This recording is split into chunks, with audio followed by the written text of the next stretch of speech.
Kita menantikan dunia dalam berita.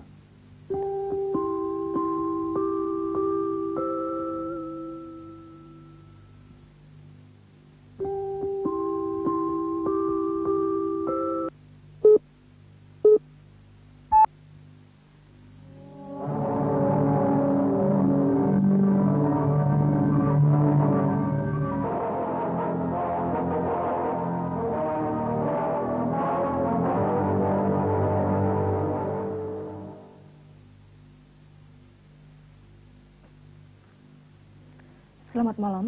Pemimpin spiritual Iran, Ayatullah Ruhollah Khomeini, meninggal dunia tadi malam karena menderita komplikasi akibat operasi 12 hari lalu. Operasi yang sebelumnya diberitakan sukses itu dimaksudkan untuk mengatasi pendarahan pada sistem pencernakan. Pemimpin Iran yang berusia 87 tahun itu.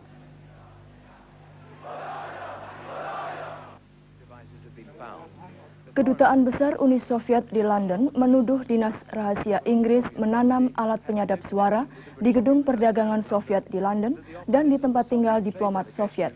Namun sejauh ini pemerintah Inggris membantah tuduhan itu.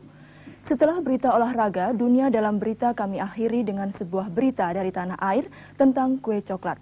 Kita ikuti berita pertama disampaikan rekan kami Ahmad Syarif. Pemimpin spiritual Iran, Ayatollah Ruhollah Khomeini, dikabarkan meninggal dunia tadi malam. Menurut kantor berita Reuters yang kami terima hari ini, pemimpin Iran itu meninggal dengan tenang setelah menderita berbagai macam penyakit sejak beberapa bulan terakhir.